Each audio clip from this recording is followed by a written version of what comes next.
Jaora photographer association द्वारा एक photography workshop का आयोजन रखा गया, जो कि पहली बार था जावरा क्षेत्र में। तो इस वर्कशॉप का सारा वीडियो मैं आपके साथ में शेयर करता हूं और बताता हूं कि हमने इसमें क्या क्या चीज़ें जो हैं फ़ोटोग्राफ़र को बताई। पहली बात, camera accessories, camera settings, camera picture profile, portrait photography, pre wedding photography, wedding photography, इन सारी चीज़ों के बारे में जानकारी दी गई और सिनेमेटोग्राफी के बारे में जो है प्रीतेश जी ने जानकारी दी। फोटोग्राफी किस तरह से अच्छी की जाती है, जो कि पहला पार्ट आपके साथ में शेयर कर रहा हूँ। इसके बाद सेकंड पार्ट आ जाएगा और इसके बाद तीसरा पार्ट आ जाएगा। पूरी वर्कशॉप का डिटेल में वीडियो पूरा यूट्यूब पे मैं आपके साथ में शेयर करूंगा। मैं चाहता हूं यहाँ पर फोटोग्राफरों ने 200 फोटोग्राफरों ने जो सीखा है वो आप सभी के साथ में भी शेयर करूं, किस तरह से उन्होंने फोटोग्राफी वर्कशॉप का जो है लाभ उठाया। आप भी लाभ उठाइए, कोई सी भी वर्कशॉप हो आप जरूर अटेंड करें। दोस्तों कंटिन्यू।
बहुत से लोग मुझे जानते हैं, 50% से ज़्यादा शक्ल से पहचानते होंगे या फिर मित्रता हुई होगी कभी, बिल्कुल 100%। ये मैं जानता हूँ क्योंकि ज़्यादा दूर का एरिया नहीं है। मैं मंदसौर से आया हूँ, 50 किलोमीटर दूर है, ज़्यादा दूर नहीं है। तो सभी हम फोटोग्राफर मित्र जो हैं एक दूसरे को जानते हैं और पहचानते हैं। तो आपको आज बात करेंगे अपन फोटोग्राफी के बारे में ही। तो पहली बात करेंगे फोटोग्राफी वर्कशॉप क्या होता है। फोटोग्राफी वर्कशॉप ऐसा नहीं है कि भैया आपको सीखने के लिए मिलता है। यहाँ कोई सीखा हुआ है तो वो ऐसा सोचे कि मेरे को जो सब आता है मैं वर्कशॉप क्यों अटेंड करूँ। जरूरी नहीं है हर फोटोग्राफर जो है पूरा परफेक्ट हो जाता है। मैं अपने आप को भी परफेक्ट नहीं कहता हूँ कि पूरा है परफेक्ट। मुझे मेरी अंदर की फोटोग्राफी कब पता चली, जब मैंने लोगों के साथ में शेयर की। मेरा यूट्यूब चैनल मैंने कोरोना काल में चालू किया था, जब लॉकडाउन लगा था फर्स्ट टाइम पर। थोड़ा सा इंट्रो बता दूंगा तो ज़्यादा बेहतर रहेगा अपन को एक दूसरे को समझने में लिए, कनेक्टिविटी बनने के लिए। यूट्यूब मैंने चालू किया, ऐसे ही कर दिया चालू। हमारी फोटोग्राफी फील्ड जो है हर फोटोग्राफर बिजी रहता है, समय नहीं मिलता है। यहाँ तक कि सवेरे मॉर्निंग में उठ के जाता है, अपने घर वालों से मिल के नहीं जाता है, रात को इतना लेट आता है घर वालों से मिल नहीं पाता है। ये सीजन में हर एक फोटोग्राफर के साथ में हुआ है। तो लॉकडाउन में कुछ ऐसी कंडीशन बनी कि सबने अपना अपना काम पूरा निपटा लिया, फिर भी फ्री थे। मैंने चालू किया मेरा यूट्यूब चैनल, एक वीडियो डाला, थोड़ा अच्छा रिस्पॉन्स लगा, 2 वीडियो डाला, अच्छा रिस्पॉन्स लगा। फिर पता चला 1-2 वीडियो डालने से काम नहीं चलेगा। अगर आपको सक्सेस होना है किसी भी चीज़ में तो आपको कंटिन्यू बना रहना पड़ेगा। तो फोटोग्राफी में भी आपको कंटिन्यू बना रहना पड़ेगा। ऐसा नहीं है कि आपने एक तरह की फोटोग्राफी कर ली तो काम हो गया। यहाँ उपस्थित लगभग वेडिंग फोटोग्राफर होंगे सभी ज़्यादातर, और भी हम पोर्ट्रेट फोटोग्राफी के बारे में बात करेंगे, फैशन फोटोग्राफी के बारे में बात करेंगे। लेकिन फिलहाल वेडिंग फोटोग्राफी में सब कनेक्ट है। तो वेडिंग फोटोग्राफी एक ऐसा बिजनेस है जिसमें एंट्री लेना बहुत ज़्यादा ईजी होता है हर फोटोग्राफर के लिए, क्योंकि इसमें डायरेक्ट एंट्री लेते ही पैसा भी मिल जाता है, कमाई भी हो जाती है और काम भी चालू हो जाता है। बाकी जो ऊपर लेवल के बिजनेस है हमारी फोटोग्राफी में, उसके लिए हमें मेहनत करना पड़ती है, कंटिन्यू वर्क करना पड़ता है जब तक काम होता है। तो ऐसा ही कुछ मेरा यूट्यूब के साथ में हुआ। 4 वीडियो बनाए, व्यूअरशिप कम आती शुरू में, 5 वीडियो बनाए, 6 वीडियो बनाए। फिर पता चला इस पर अगर सक्सेस नहीं होंगे तो हमारे फोटोग्राफर मित्र ही बोलेंगे 4 दिन करके बैठिए आदमी और काम नहीं हुआ, जो कि हमारे फोटोग्राफी लाइन में सबके साथ में होता है।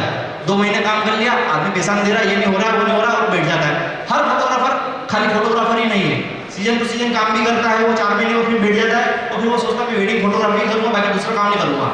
और जिसने ठान लिया कि मैं फोटोग्राफी ही करूँगा, वो स्टूडियो खोल के बैठता है और लगातार पूरे साल भर वही काम करता है। और स्टूडियो खोल के बैठना मतलब उसकी फर्स्ट प्रायोरिटी हो गई है कि मैं दुकानदार हूँ, मैं एक स्टूडियो ऑफिस में बैठता हूँ और मेरे को हर कस्टमर को टाइम से टाइम काम देना है।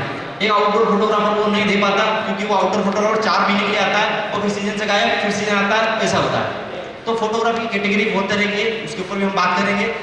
तो आपको किस चीज़ में कुछ समस्या आती है या किस चीज़ को आपको और आगे बढ़ना है। अभी जो आप फोटोग्राफी कर रहे हैं, हर फोटोग्राफर एक फोटोग्राफी करता कोई सी नहीं, उसके बारे में मैं आपको आगे बताऊंगा किस तरह की फोटोग्राफी है, क्योंकि हम निम्न स्तर से चलेंगे, जो हाई लेवल तक की फोटोग्राफी के बारे में बात करेंगे। ऐसा भी नहीं है कि एक दिन में हम फोटोग्राफी की पूरी सब कुछ समझ लेंगे थ्योरी। एक दिन में हम जितना समझ सकते हैं, जो हमें नहीं आता है उसको समझ लेंगे तो ज़्यादा बेहतर होगा। यदि आपको कोई भी समस्या आती है तो प्लीज़ आप मुझे बीच में रोक कर सवाल पूछेगा। अपन को जो सवाल पूछना है उसी पे आप कॉन्सेंट्रेट रखें कि भैया ये मुझे नहीं आता, मुझे प्लीज़ बताइए, तो मैं आपको पूरा अच्छे तरीके से बता पाऊंगा। वीडियोग्राफी के बारे में हमारे साथ में जो आए रुद्रांश स्टूडियो से रत्नाकर प्रीतेश जी शर्मा, उनका बहुत बहुत शुक्रगुजार है तो भैया इन्होंने मेरा साथ दिया और इन्होंने समझा। हमारे यहाँ पर आज पहली मीटिंग है प्रीतेश जी के साथ में, मेरी आज पहली मीटिंग है, तो हम चाहेंगे कि प्रीतेश जी का एक बार फिर से स्वागत करें आप।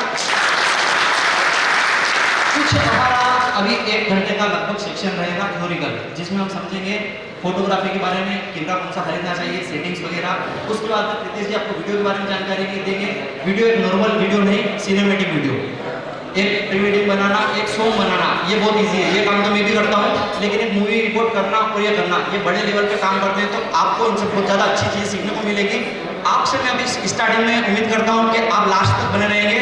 सबसे पहले तो आप एक बार जावरा फोटोग्राफर एसोसिएशन के लिए ताली बजा दीजिए। मेरा नाम प्रीतेश शर्मा है, मैं और यहाँ पे मैं भी आप ही की तरह एक फोटोग्राफर ही हूँ। बहुत सारे लोग मेरे पर्सनल टच में हैं यहाँ पे। तो ये मेरा ब्रीफ है कि आप एक छोटे से अमाउंट में आपको इतना सारा नॉलेज मिल रहा है, तो इसके लिए जावरा फोटोग्राफर एसोसिएशन बहुत बहुत आपको उनका आभार करना चाहिए कि आपको एक प्लेटफॉर्म दिया है कि यहाँ पे आए और सीखें। और जब मेरा सेशन आएगा मैं आपको सिनेमेटोग्राफी के ऊपर बताऊंगा, फोटोग्राफी में भी बहुत सारी टिप्स दूंगा। और आप यहाँ से, मैं सभी से उम्मीद करता हूँ कि हर इंसान के अंदर एक अमाउंट ऑफ नॉलेज है, और ये जो छोटी छोटी वर्कशॉप होती है हमारे नॉलेज को इंक्रीज करती है।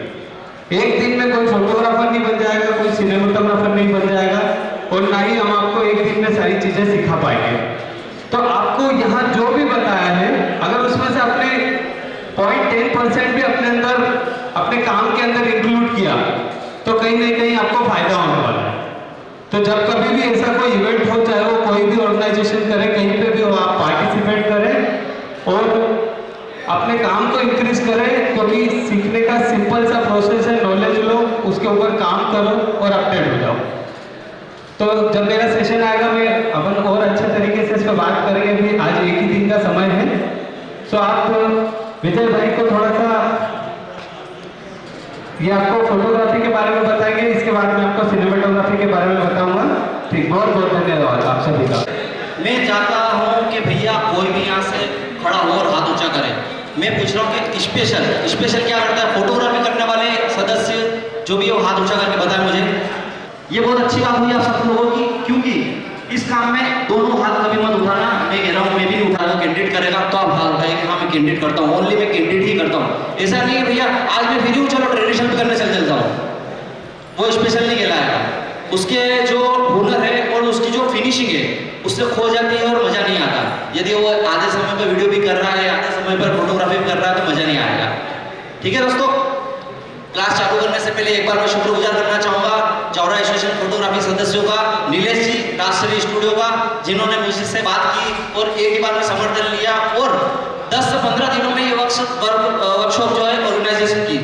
तो भैया नीलेश जी के लिए तालियां जरूर बनती, क्योंकि दोस्तों इससे पहले भी मैंने एक मंदसौर में वर्कशॉप की थी, जिसके लिए मुझे 1 महीना प्रिपेयर होना पड़ा, और मैं जानता हूँ कि मैंने कितनी मेहनत करी थी। उसके लिए 15 दिन तक काम छोड़ दिया था, लेकिन नीलेश जी ने 15 दिन में ही यह काम को अंजाम दिया और यहाँ उपस्थित लोग जो हैं उनको सक्सेस बनाएंगे। नीलेश जी के लिए जोरदार तालियां।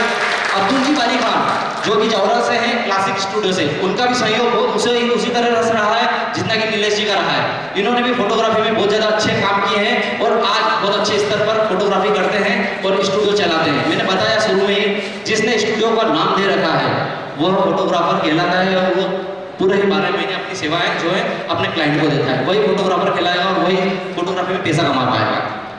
महेश जी पाटीदार एमके स्टूडियो, यह भी इनके सदस्य हैं। एसोसिएशन के मेन सदस्यों का नाम मैं ले रहा हूँ इसलिए क्योंकि इन्होंने ही मिलकर जो है जावरा का नाम बचा रखा है फोटोग्राफी के नाम पे, क्योंकि ये नहीं होते तो एसोसिएशन नहीं बन पाता, और एसोसिएशन बना है तो उन्हीं वरिष्ठ लोगों को पद दिया जाता है जो कि फोटोग्राफी के बारे में अच्छे से जानते हैं। इसके बाद बात आती है नरेंद्र जी राव का, राव वीडियो फिल्म से। इन्होंने भी बहुत अच्छा योगदान दिया और एसोसिएशन को जो है आगे बढ़ाया और आज आपके सामने उपस्थिति है। मुझे लग रहा है यहाँ जावरा एसोसिएशन से बहुत ज़्यादा सदस्य हैं जो इस वर्कशॉप को सक्सेसफुल बनाएंगे। ठीक है दोस्तों, चलिए क्लास को चालू करते हैं। सबसे पहले बात आती है कि हम फोटोग्राफर हैं। कौन कौन बोलता है कि हाँ मैं फोटोग्राफर हूँ? सभी बोलते हैं लगभग। थोड़ा सा कनेक्टिविटी, हाथ उठाना, उठक करना कोई जरूरी मेन बात नहीं है, लेकिन एक आवाज आए मुझ तक ताकि मुझे लगे कि आपको बात भी समझ में आ रही है और आप बोलना चाह रहे हो। हाथ उठाने का तो मेरा ऐसा प्रावधान नहीं है कि हाथ आपने मुझसे ऐसा कोई क्वेश्चन कर लिया जो मुझे नहीं आता, तो मुझे इतनी ज्यादा खुशी होगी जिनके अब तक नहीं हुई है, क्योंकि अब तक जिसने मुझसे कमेंट करें, यहाँ तो 150 लोग, मैं ज़्यादा से ज़्यादा मानता हूँ 150 लोग बैठे हैं अपन, लेकिन यूट्यूब पर इतने कमेंट आते हैं, उनके इतने सोल्यूशन करना पड़ते हैं। सोल्यूशन पता था लेकिन मैंने उनको वहाँ जवाब नहीं दिया। मैं अभी आपको जवाब दे दूंगा, कोई दिक्कत नहीं, लेकिन 50 जन के बीच में मैं जवाब दूंगा तो 50 तक जानकारी पहुँचेगी, 100 जन तक जानकारी पहुँचेगी, तो सारे एक साथ सेटिंग कर लेंगे, बहुत ज़्यादा बेटर रहेगा। और आपको कभी भी लगता है कि मुझे समस्या है तो मेरा पर्सनल नंबर लीजिए। फोटोग्राफी करते हैं भैया, लेकिन आप बताइए कि कौन सी किस तरह की फोटोग्राफी करता है? हर फोटोग्राफी करता हूँ, बर्थडे की फोटोग्राफी करता हूँ, 1 लाख रुपए फोटोग्राफी करता हूँ, ये बोलेगा कोई नहीं है 500 रुपये बर्थडे करके आया वो अच्छा हुआ इसलिए चला रहा है। अच्छा नहीं, सब कैमरे अच्छे होते हैं, कंपनी कोई बेकार नहीं होती है, तो वो भी कैमरे नहीं मिल पा रहे। तो नए कैमरे खरीदने से पहले आप सोचिए 10,000-20,000 का नुकसान कितना होगा। फिर नए कैमरा जैसे ही डीलर के पास उतरा 5D Mark III बहुत अच्छा ऑप्शन है। अगर Mark IV बोलते हैं तो मैं आपकी बात काटता, क्योंकि मैंने YouTube से सीखा है किसी बात में हाँ नहीं मिलाना। अगर गलत है तो उसको डायरेक्ट हाथ और टोक दो, उसको 2 मिनट के लिए बुरा लगेगा, लेकिन वो बात को सोचेगा कि मेरे को टोका क्यों है और उसको फायदा जरूर होगा। अब Mark III यूज़ करते हैं, इसलिए मैं आपका समर्थन देता हूँ कि बहुत अच्छी चॉइस कर रखी है आपने। इसकी जगह 60 Mark II भी होता तो बहुत अच्छी चॉइस थी, क्योंकि ट्रेडिशनल और कैंडिड दोनों के लिए प्रॉपर है। अगर आप Mark IV यूज़ करते हो, ट्रेडिशनल करते हैं तो नुकसान हाँ है ना। तो फुल फ्रेम कैमरों से मेरे ख्याल से आपको ट्रेडिशन तो नहीं करना चाहिए दोस्तों। अगर आपने अच्छी क्वालिटी का नहीं यूज़ कर रखा है या यूज़ भी कर रखा, हर 6 महीने 1 साल में यूवी फिल्टर वगैरह का स्क्रेच लगते ही हैं, प्रोटेक्शन है, प्रोटेक्शन खराब होगा उसके बाद कैमरा खराब होता है, फंगस वगैरह नहीं लगेगा, तो यूवी फिल्टर निकाल के फोटोग्राफी करेंगे अच्छा रहेगा। इसके बाद में एनडी फिल्टर है। एनडी फिल्टर के बारे में कौन कौन जानता है? वीडियो जो करते होंगे वो तो लगभग सभी जानते होंगे। फोटोग्राफर लोग एनडी फिल्टर कौन कौन यूज़ करता है? Photographer, yes sir. हाँ, एक चश्मा पहनते हैं हम, एक सिंपल सी भाषा में बताएंगे तो ज़्यादा अच्छा रहेगा। हार्ड लाइट में अक्सर देखा होगा लोगों ने चश्मा पहन लिया। यहाँ पे लोगों में चश्मा का जरूरत नहीं पड़ रही है, मेरी आंखें ऐसी नहीं हो रही है, बाहर जाके मैं करूँगा तो चश्मा मैं पहनूंगा तो लोगों को अच्छा फील आएगा। तो वही फील हमारे फोटो को देने के लिए, हमारे कैमरे को देने के लिए हम एनडी फिल्टर यूज़ करते हैं। एनडी फिल्टर बहुत सारे वेरिएशन आते हैं, एनडी 2 स्ट्रोक, 3 स्ट्रोक, 4 स्ट्रोक, ऐसे 10 स्ट्रोक तक। ये जो रोशनी दिख रही है आपको बाहर, इसको पूरा डार्क कर देगा, इतना डार्क तक एनडी फिल्टर आता है जो आपको स्काई में सहायता करता है फोटोग्राफी करने के लिए। ये फोटोग्राफी हम करेंगे थोड़ी देर बाद मॉडल के साथ में, सनलाइट में करेंगे, डार्क लाइट में करेंगे, तो आपको रिजल्ट अच्छा दिखेगा। तो आपको एनडी फिल्टर और यूवी फिल्टर यूज़ करना चाहिए, अच्छी एक्सरसाइज है। कैमरा का रिजल्ट अगर निकालना है और व्यवस्थित उसका फायदा उठाना है। नेक्स्ट देख लेते हैं। मेमोरी कार्ड के बारे में मेरे ख्याल से 60 से 70 लोग जो होते हैं SD कार्ड ही यूज़ करते होंगे, जो कि सेकेंड नंबर पे राइट के निशान पे लग रहा है, ठीक है। या CF कार्ड तो यूज़ करता है? CF कार्ड कौन यूज़ करता है? कोई है CF कार्ड वाला? कोई भी नहीं है? क्या बात कर रहे हो? CF कार्ड किस काम में आता है? कोई ना कोई ऑप्शन अगर हमें कैमरा में मिल रहा है, एक्सेसरीज मिल रही है, तो वो काम की है या 1% काम की, 2% काम की, लेकिन काम की है। तो CF कार्ड के बारे में बात कर लीजिए। छोटे बारे के बारे आप समझ गए होंगे कि इसकी कोई यूज़ नहीं करता होगा, छोटी वाली नहीं माइक्रो करता होगा, नहीं एडाप्टर के साथ करता, लेकिन सनडिस्क अल्ट्रा प्रो जो दिख रहा है वो तो सभी यूज़ करते हैं, लेकिन CF नहीं करते हैं। तो CF हमें क्या फायदे देती है, इसलिए हम CF यूज़ करते हैं? एक तो उसकी मजबूती खराब नहीं होगी, ठीक है। एक सबसे ज़्यादा इंपॉर्टेंट चीज़ है इसके बारे में, एक तो हम लार्ज फाइल बना लेते हैं तो हमारा कैमरा हिट नहीं करेगा। ये शटर को प्रॉब्लम करते हैं, छोटे मोटे जब मेमोरी कार्ड आते हैं बड़ी फाइल हम बना लेते हैं, उनकी रिकॉर्डिंग वगैरह कर लेते हैं या फुल एचडी कर लेते हैं, लंबी पिक्चर बना लेते हैं, तब कैमरे गर्म हो जाते हैं। ये तो वीडियो के बारे में बताया मैंने सेफ पार्ट का। और ऑप्शन आपके कैमरे में है तो लगा सकते हैं, हर किसी कैमरे में तो लगेगी नहीं, क्योंकि मैंने बताया हर कैटेगरी के लिए हर कैमरा होता है। आप 7500 कैमरा ले लो, उसमें एक स्लॉट है, और अपन सीएफ कार्ड चाहे और उससे वीडियो बनाना चाहे तो पॉसिबल नहीं, उसके लिए कैमरा अलग बना है। तो आपको टाइम चॉइस के हिसाब से कैमरा चॉइस करना है। सीएफ कार्ड एक और काम में आता है रो साइज। रो साइज के बारे में लगभग सब कुछ सभी लोग जानते हैं, 2-4 साल से ज़्यादा यूज में आने लग गया। प्री वेडिंग के फोटोशूट और भी जो हम स्पेशल फोटो या फिर बड़ा होर्डिंग वगैरह बनाना चाहते हैं वो रो में प्रोसेस करते हैं। तो रो साइज में सीएफ कार्ड किस तरह से सहायता है। प्री वेडिंग के लिए हम आगे बात करेंगे, जिसमें मैं आपको बताऊंगा कि रनिंग में फोटो अगर आप क्लिक करते हैं तो आपके फोटो बहुत ज़्यादा अच्छे आते हैं। फोटो रनिंग में बहुत ज़्यादा अच्छे आते हैं, सब मानते हैं। दूल्हा दुल्हन वहां से हाथ पकड़ के दौड़ के आ रहे हैं तो फोटो तो रनिंग में लेना पड़ेगा, 4-5 फोटो क्लिक करोगे तभी आएगा फोटो।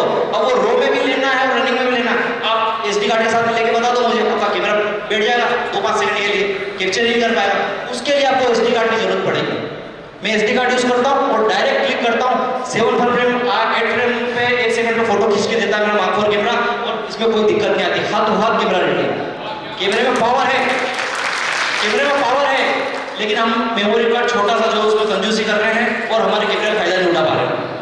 साइज किस लिए दिया, रो साइज भी दिया है, कंटिन्यूटी शॉट लेना है तो हमको सीएफ कार्ड पर जाना पड़ेगा, एक ही बार खर्चा करना है, वो फायदा 100% मिलेगा।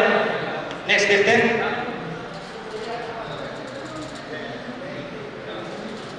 प्रोटेक्शन। कैमरे लेके आए दोस्त लोग सभी, प्रोटेक्शन किसने लगा रखा है प्लीज बताएं, लगा रखा है? और 4-5-6 लोग, ठीक है। प्रोटेक्शन के बारे में मैंने पिछली वर्कशॉप में बात करी थी, लेकिन प्रोटेक्शन से क्या फायदा है आपको बताया मुझे थोड़ा सा। बस प्रोटेक्शन है तो मतलब प्रोटेक्शन है कैमरे की, और ज़्यादा से ज़्यादा थोड़ा लुक चेंज हो जाएगा इसका कैमरे का, और घिसाएगा नहीं, नंबरिंग वगैरह नहीं जाएंगे, थोड़े फायदे मिलेंगे। लेकिन इससे नुकसान भी है, अंदर डस्ट अच्छी खासी जम जाती है इसके अंदर, जो हम आसानी से निकाल नहीं पाते, क्योंकि लेंस भी निकालना होता है, बेल्ट भी निकालना होता है, उसके बाद क्लीन होता है। तो हर 2-2, 4-4 महीने तो अपन ये नहीं करेंगे। और इसके स्पेशल निकॉन की बात तो नहीं करूँगा मैं, कैनन कैमरे में शटर का जो स्विच होता है हमारा, उसकी रिंग चली जाती है इस प्रोटेक्शन कवर की वजह से, तो वो नुकसान आपको बहुत ज़्यादा है जितना आपको प्रोटेक्ट नहीं करता। इस प्रोटेक्शन के लिए मेरे पास एक अच्छी चीज़ है, आपका कैमरा प्रोटेक्ट भी रहेगा और आपको सुविधा भी अच्छी मिलेगी। Camera battery grip. Camera battery grip कौन कौन यूज करते हैं? 10% लोग यूज करते हैं मेरे ख्याल से, बाकी ये भी यहाँ पे है या नहीं। Camera battery grip, extra battery नहीं, डबल बैटरी के साथ में आता है बैटरी ग्रिप, जिसमें हमको स्विच भी मिलता है क्लिक करने के लिए, शटर के स्विच भी मिलते हैं, फोकसिंग के स्विच भी मिलते हैं। उससे हमारा कैमरा जो है आधा रफ होता है। जितने फोटो हम क्लिक कर रहे हैं उसके आधे क्लिक हम शटर बैटरी ग्रिप से क्लिक कर सकते हैं, और फोकसिंग वगैरह के स्विच वहाँ से यूज कर सकते हैं, जो कि 5-6 हज़ार रुपये में हमें नॉर्मल से मिल जाती है। 10-12 हज़ार तक अगर हम जाएंगे तो हमें कंपनी की बैटरी ग्रिप मिल जाएगी, और बार-बार बैटरी चेंज करने का भी हमें जरूरत नहीं पड़ेगी। कई बार होता है फुल चार्ज करके जाते हैं, फिर भी कंटिन्यू प्रोग्राम चलते रहते हैं, लेकिन बैटरी चार्ज करते फिर चेंज करके आना पड़ता है। वीडियो कैमरे में सुविधा नहीं मिली है तो हम वीडियो कैमरे के लिए बड़ी बैटरी लेते हैं और साथ में लगाते हैं, लेकिन इसके लिए तो जो बैटरी सॉकेट बना है और साइज बना है वही बैटरी मिलेगा। तो डबल बैटरी करने के लिए आप बैटरी यूज कीजिए, आपको फायदा 100% मिलेगा, और थोड़े समय के बाद आपको लगेगा कि कितनी अच्छी चीज़ थी हमने और यूज़ नहीं करी। इसलिए आपके साथ में शेयर कर रहा हूँ कि यहाँ पे कि कोई बैटरी का यूज़ नहीं करता है, मैं भी नहीं करता था, ऐसी बात नहीं है। मैंने जब से यूज़ किया उसके फायदे सुने, यूट्यूब पे शेयर किया, अच्छी खासी व्यूवरशिप मिली है, लोगों ने फायदे पूछे, और हर कैमरे का पूछा, इस बैटरी का मिल जाएगा, इस कैमरे का मिल जाएगा, इस कैमरा मिल जाएगा, सभी कैमरे का लगभग हमें बैटरी ग्रिप मिलता है, उसको यूज़ कीजिए, आप फायदा अच्छा मिलेगा। और प्रोटेक्शन से बचेंगे, इस कवर से दूर रहें, क्योंकि ये किसी कंपनी ने आपको नहीं दिया है, किसी कंपनी ने इस कवर को नहीं बनाया है, ना ही निकॉन ने बनाया, ना कैनन ने, अदर कंपनी से मिलता है हमें, और हम थोड़ा फैशन के चक्कर में कर देते हैं। बैटरी ग्रिप लगाएंगे ना तो आपका कैमरा Z9 जो भी नया लॉन्च हुआ वैसा लगेगा। 1DX Mark II बॉडी जैसा लगेगा। आप 6D यूज करते हैं तो बहुत बढ़िया मजा आएगा, उससे आपको काम अच्छा होगा।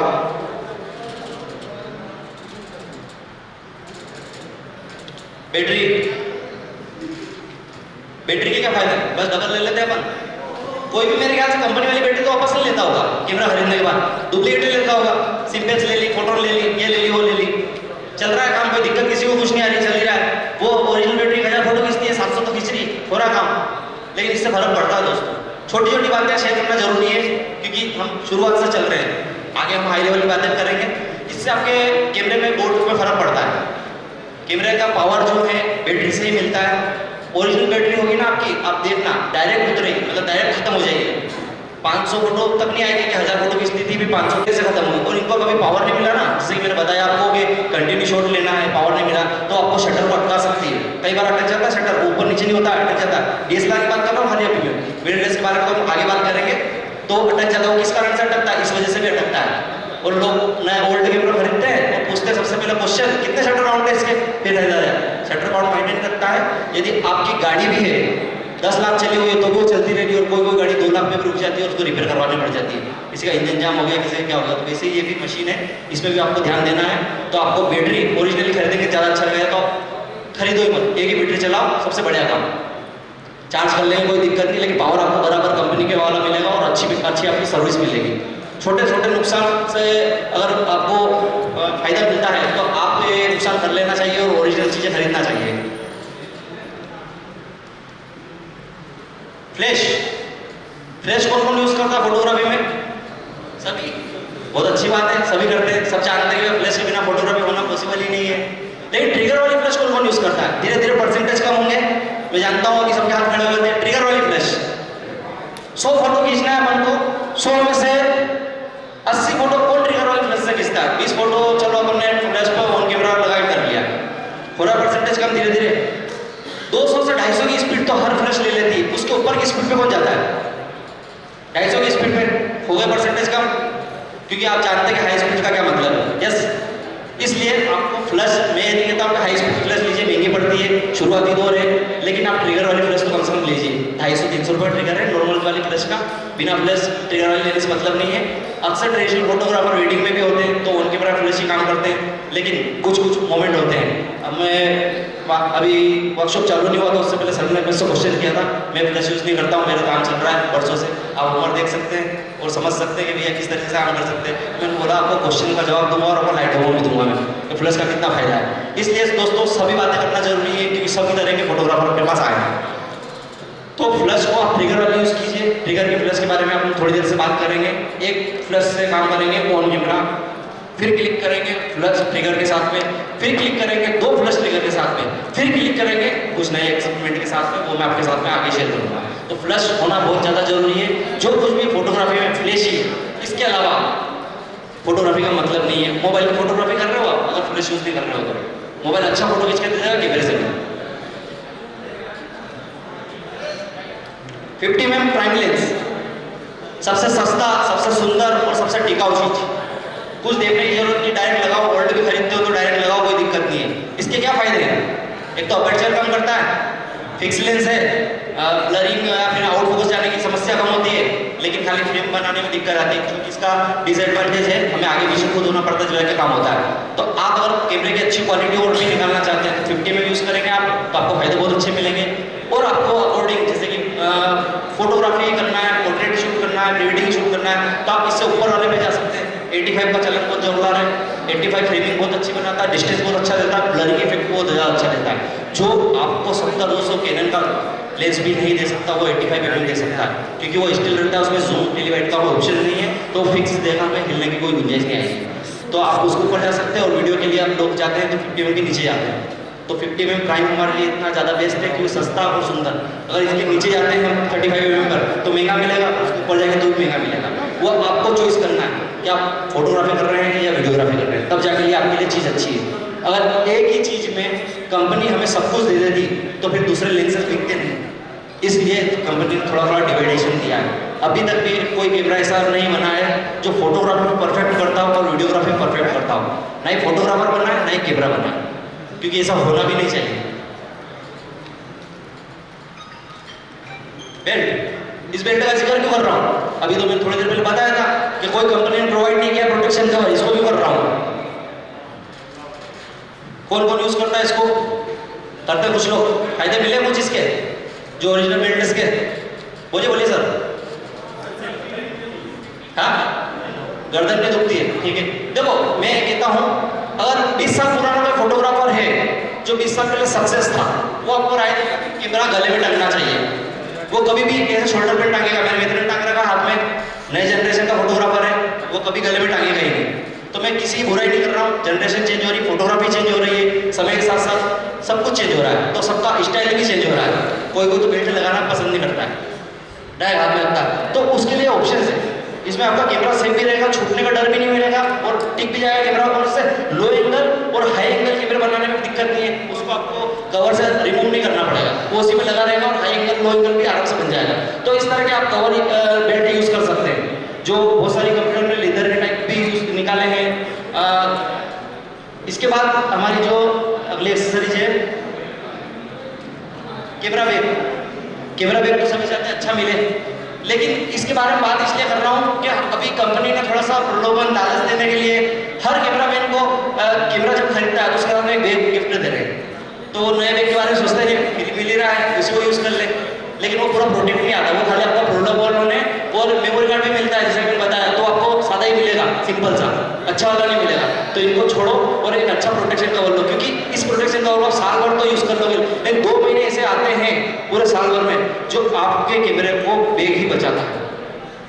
नमी का मौसम, बारिश के दिनों में फफूंद आ जाती है, कपड़े में लपेट के कौन रखता है अपने कैमरे को, नेपकिन में। यस, आपको आज फायदा मिलने वाला है इस चीज़ का, कपड़े में लपेट के ना रखें आप कैमरे को, अक्सर बारिश के दिनों में, क्योंकि थोड़ी नमी, गीला तो लगता होगा, कड़क तो नहीं लगता होगा आपको, वो नमी आपके कैमरे में फंगस पैदा कर सकती है। यदि 2 दिन आपने छोड़ दिया, फफूंद जो होती है ना, फफूंद वो आती है कपड़ों में और 100% आई होगी, वो धीरे धीरे आपके कैमरे में जाएगी और आपके कैमरे के लेंस को ब्लर कर देगी, आपके शटर तक पहुंच सकती है, जो आपके फोटोग्राफी को खराब करेगी, पता नहीं चलेगा। थोड़ी सी फ्लैश मार दी, थोड़ा सा कंट्रास्ट बढ़ा देंगे, हो जाएगा काम, नहीं कैमरा तो खराब हुआ है। एक सबसे अच्छा उपाय है इसका, प्लास्टिक की पन्नी आती है चिप लगाने वाली ऊपर से, जिसमें हवा रह जाती है, चिप्स वाली थैली आती है, देखिए वो चिप्स में चिप्स थोड़ी सी आती है लेकिन हवा ज़्यादा रहती है, हवा प्रोटेक्ट करती है उसको। इसलिए अपने कैमरे को अगर प्रोटेक्ट करना और रखना तो उस 2 रुपये 5 रुपये की थैली को ले आइए और उसमें लगा दीजिए, आपका कैमरा बहुत सेफ रहेगा उससे।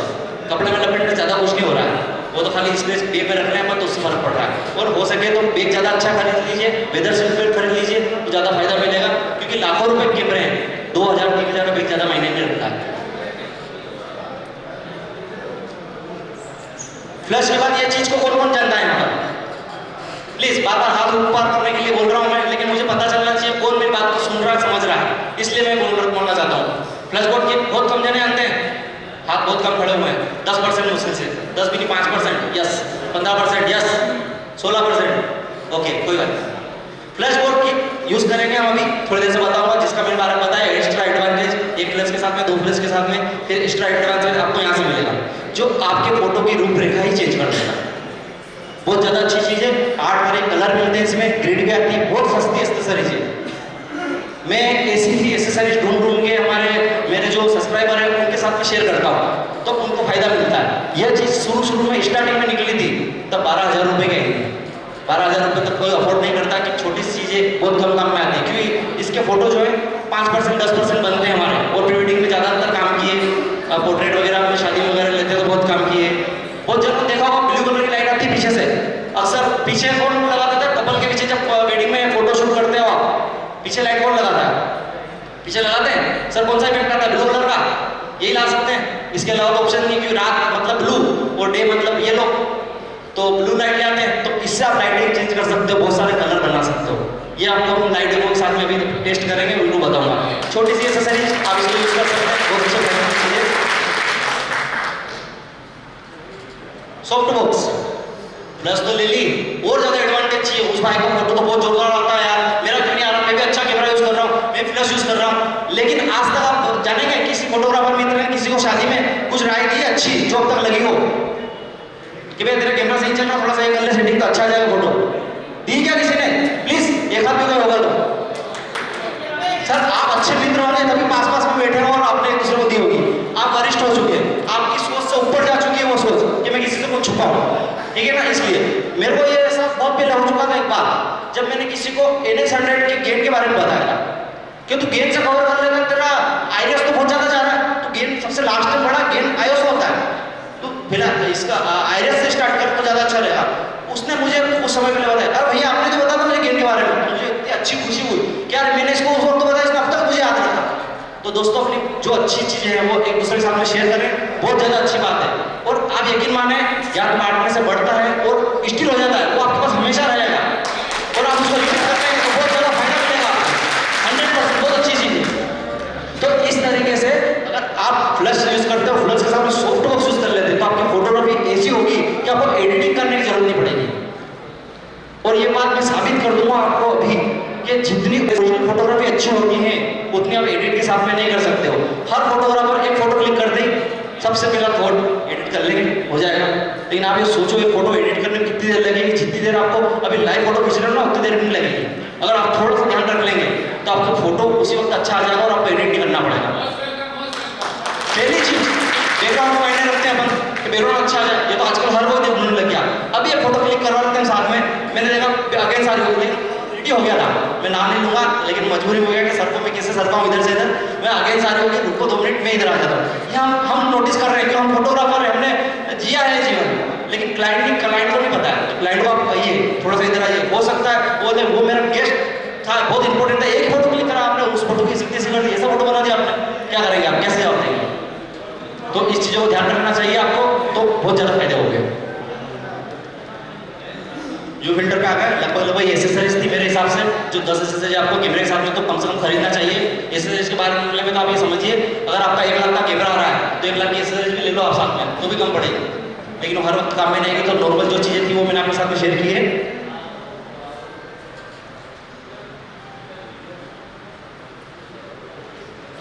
अगला पार्ट देख लेते हैं। समझ में आ रहा है दोस्तों? कुछ फायदा हो रहा है, मुझे अच्छा लगेगा, क्योंकि अगर इंटरेस्ट अगर अपन लेंगे तो हमें कुछ सीखने को मिलेगा। इसके बाद हमारी क्लास जो है सिनेमेटोग्राफी की भी बहुत सारे टॉपिक हैं, हम कवर करना चाहेंगे, जितना ज़्यादा जल्दी हो जाए उतना ज़्यादा अच्छा रहेगा।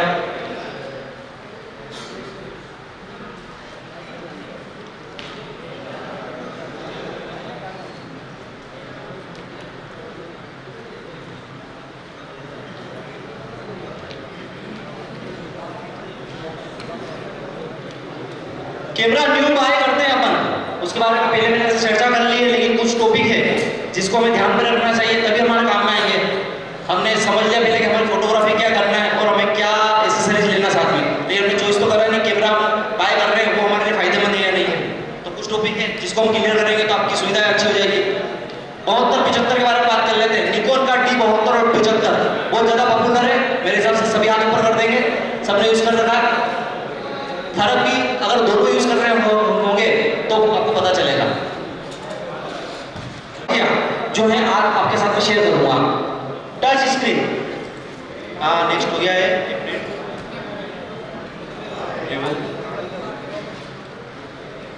Touch screen camera.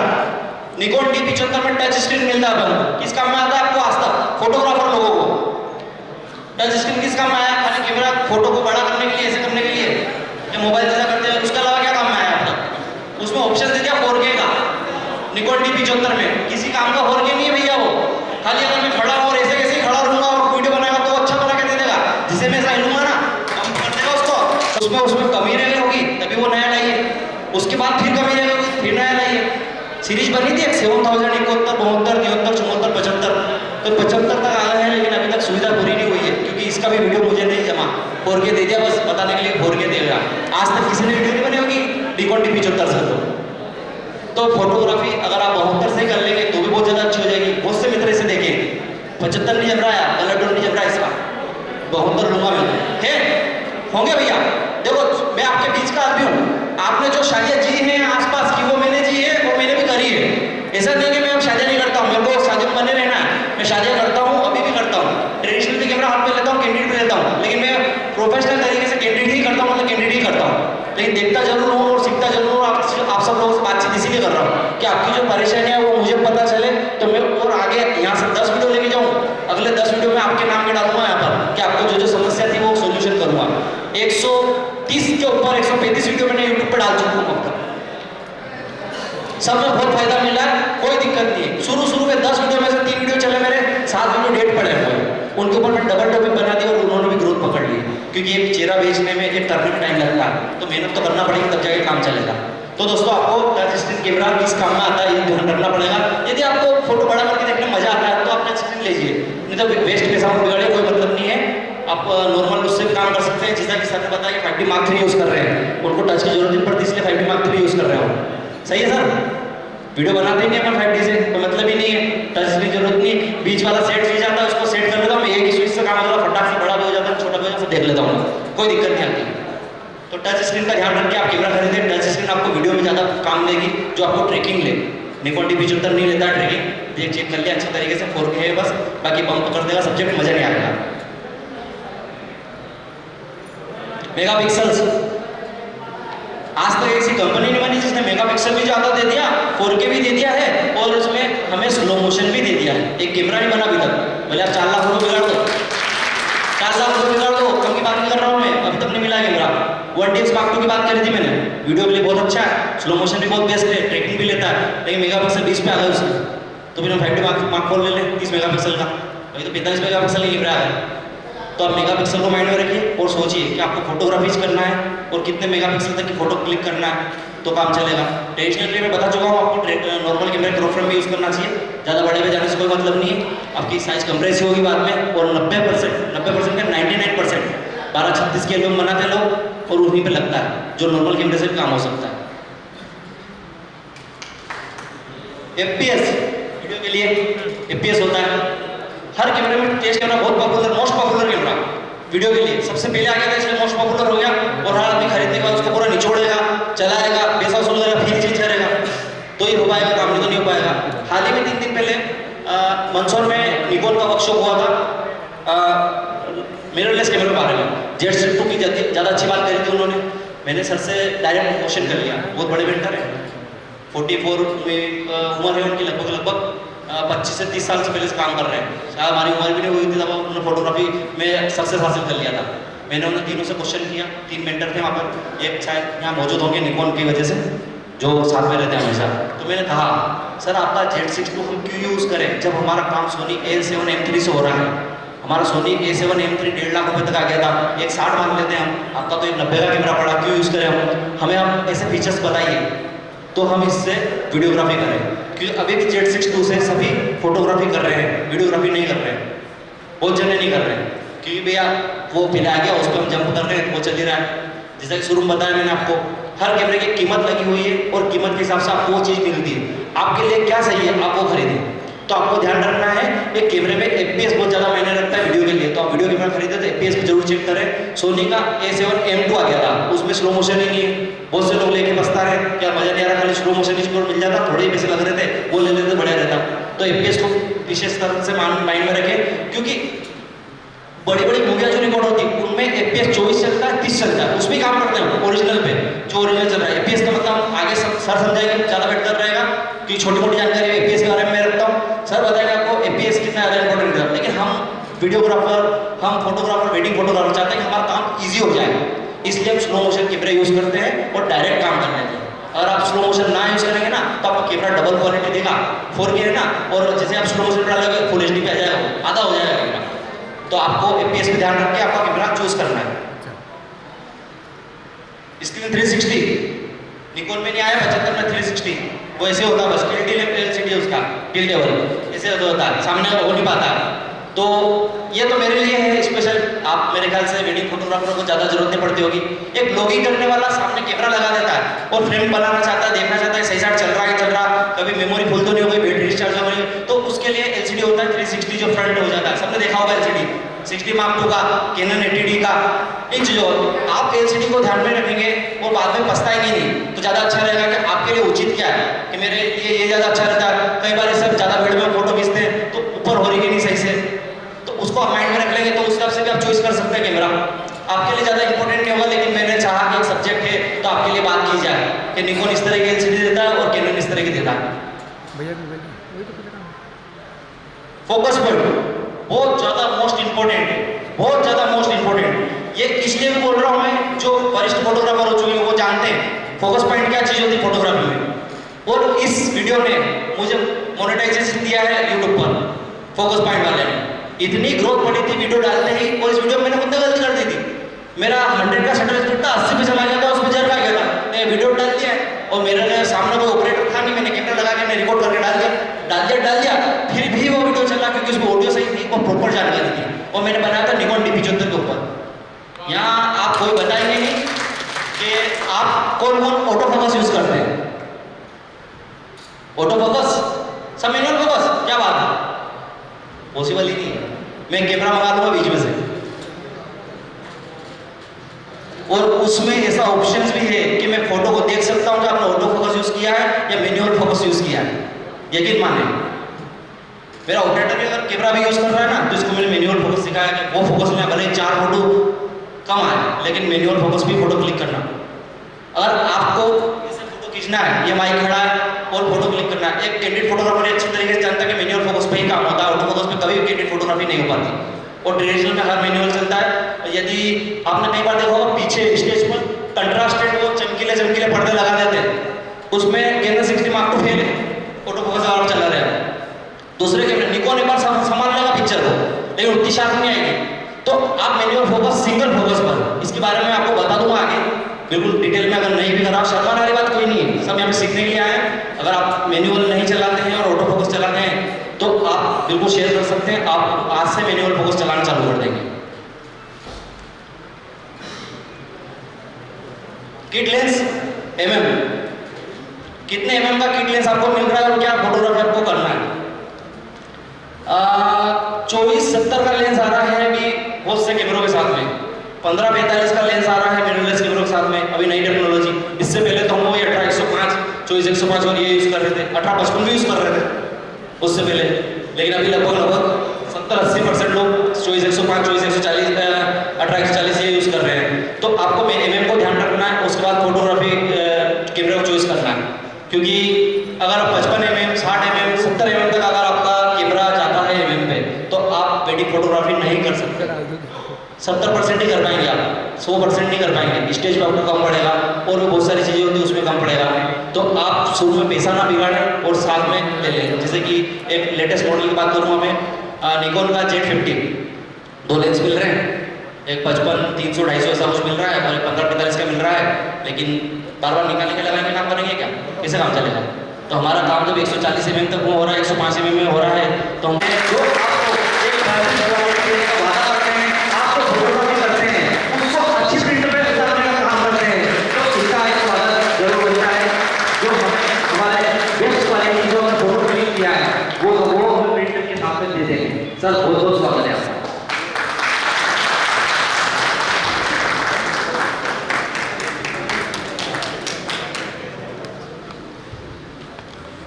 बहुत अच्छी बात लगी सभी फोटोग्राफर की कि अपने वरिष्ठ का इतना आदर करते हैं, समझते हैं कि इस तरह से फोटोग्राफी होती है, वो आपको बरसों तक याद रखेगा। उस आदमी ने मुझे बताया था 100% दोस्तों, ये बात 100% ट्रू है कि आप किसी को कुछ चीज़ बताएंगे जो उसे नहीं पता है, वो आपको सालों तक याद रखेगा। किट लेंस के बारे में समझ में आ चुका होगा आपको। कंपनी से भी गलतियाँ हो जाती है, 2 किट लेंस दे देती है जो काम के रहते हैं, एक ही ले लीजिए आप, ज़्यादा अच्छा रहेगा। Z50 का मैंने आपको डेमो दिया है कि भैया उसने 2 किट में अलग अलग दिया, या 2 लेंस साथ में देगा या फिर एक ही लेंस दे देगा साथ में। तो अक्सर फोटोग्राफर जो समझदार है वो 18-140 ले रहे हैं, और जिन्होंने 2 लेंस ले लिए खत्म काम, या तो बेचना पड़ेगा, खरीदेगा तो जिसे तैसे खरीदेगा और काम खराब। 50 mm प्राइम लेंस के बारे में हमने बात कर ली थी। नया कैमरा खरीदते उसके साथ में आप ले लेंगे तो ज़्यादा अच्छा रहेगा। आपको बाद में सोचना नहीं पड़ेगा कि भैया मेरी फोटोग्राफी क्यों अंडर जा रही है, ओवर व्यू जा रही है, क्या दिक्कत क्या आ रही है। बैटरी कैपेसिटी वापस से Z50 का डेमो दूंगा, क्योंकि अभी कैमरे निकॉन के आए नहीं रहे। सर ने स्टॉल लगाया, 4 डब्बे पड़े, मेरे को डाउट है उसके अंदर कैमरा भी है कि नहीं है, कि मिल ही नहीं रहे भैया। कैमरा पैसे देने के बाद 76,000 रुपये नकद कैश गिने, क्या करें, मिल नहीं रहा है, ये भी वोल्टेज है। तो आपको उनकी बैटरी कैपेसिटी ध्यान रखना है फोटोग्राफी के हिसाब से। Z50 आपको कैमरे के बंच में ही 2 बैटरी दे रहा है पहले से, वो खुद ही बोल रहा है कि हमें बैटरी की पावर ही 2 बैटरी ले लो भैया साथ में। फिर तो आपको चूज उस टाइप से करना पड़ेगा कैमरा, और ऑप्शन मैंने बताया आपको बैटरी ग्रिप का, वो भी आप यूज कर लीजिए। बिल वारंटी कार्ड, यदि आप किसी भी डीलर से कैमरा ले रहे हैं, मैं विशाल भाई की बुराई नहीं करूंगा, ना ही किसी की अदर की करूंगा, किसी भी डीलर के साथ में ये गेंदबाजी हो चुकी है, मेरी आंखों देखी बात है, इसलिए मैं आपके साथ में शेयर कर रहा हूँ। आपको फायदा 100% मिलेगा, यकीन माने दोस्तों। 14% GST, 28% GST आपने सुना होगा, समझा नहीं होगा, क्योंकि हमारी फोटोग्राफी फील्ड में कोई इतने पैसे वाला नहीं जो GST भरता हो, बहुत कम लोग हैं। तो 14% आपके कैमरे पर टैक्स लगता है, जब जाके आपको मिलता है। मतलब 1 लाख का कैमरा आप खरीद रहे हो, 14,000 रुपये आप टैक्स दे रहे हैं, जिसका GST। वो किस लिए? कि आपको प्रॉपर बिल मिले, वारंटी कार्ड मिले। और ये बिल वारंटी कार्ड डीलर आपको नहीं देता है, और कोई भी कैमरा 2 साल में खराब नहीं होता है। 10 कैमरों में से 1 कैमरा होगा, बाई चांस कभी खराब हो गया, अभी कुछ हो गया, और उसकी वारंटी क्या होती है? यदि आपने गिरा दिया तो उसकी कोई रिपेयरिंग नहीं होगी, वो तो पैसे लेगा। और बाई चांस अंदर की जो प्रॉब्लम है, शटर अटकना या फिर कुछ अलग तरह की प्रॉब्लम के कैमरे में ये जनरेट आई है, तो वो वारंटी के साथ में रिपेयर होगा। तो आपको बिल और वारंटी पहले ले लेना है, या फिर आपको आपके डीलर से बात कर लेना है कि मेरा EMI से लिया है मैंने कैमरा, तो मैं आपके पास में सेव रख रहा हूँ मेरा बिल और वारंटी। कभी मुझे ज़रूरत पड़ेगी तो ज़रूरत पड़ेगी, क्योंकि 14,000 रुपये हम लगभग एक्स्ट्रा दे रहे हैं। ये मेरे आंखों देखी बात 4 से 5 दिन पुरानी है। डीलर का नाम मैं नहीं लूँगा, विशाल जी नहीं है, ये कन्फर्म कहता हूँ मैं। और इन्होंने मेरे को अब तक बिल जो दिए हैं कंप्यूटर के द्वारा बना के दिए। यदि आप इनसे बिल भी नहीं लेते तो कंप्यूटर में एंट्री मिलती है, डायरेक्ट आप कैमरा सर्विस सेंटर पे जाओगे, सीरियल नंबर डालोगे, आपको पता चल जाएगा, डीलर को रिपेयर वाले को पता चल जाएगा कैमरा कब तक खरीदा हुआ है। तो आपको ये सुविधा डीलर से लेना चाहिए, ध्यान रखना चाहिए। कैमरा खरीद रहे हैं, आप पैसा दे रहे हैं, GST दे रहे हैं, तो फिर आपको पूरा फायदा मिलना चाहिए।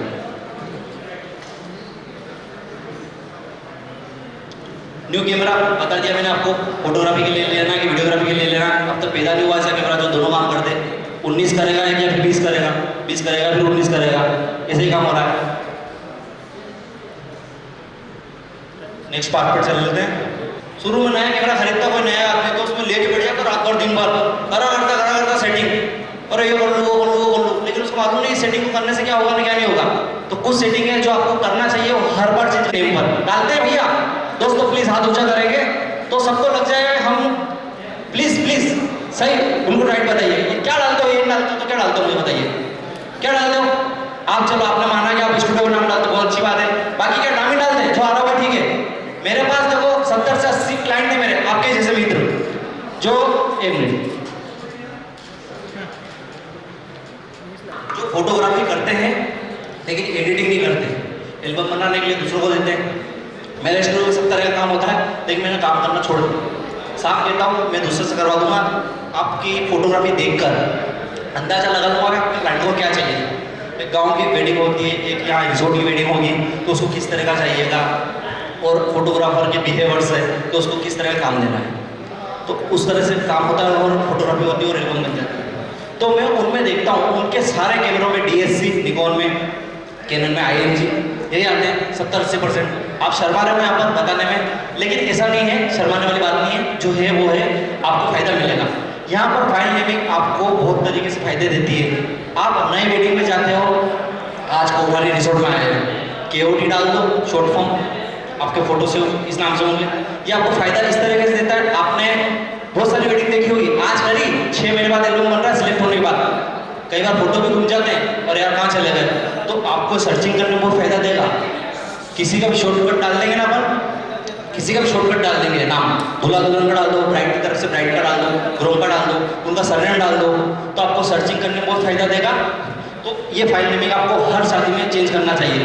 बहुत बार ऐसा होता है, बड़ा मेमोरी लगा लिया एक बार, बार बार मेमोरी की दिक्कत आती है। 64 GB कौन यूज़ करता है कैमरे के अंदर, करते हैं 64 GB दोस्तों? हाँ प्लीज़, वो इसीलिए करते हैं कि हमें बार बार कॉपी करने का टाइम नहीं मिलता है, इसीलिए करते हो।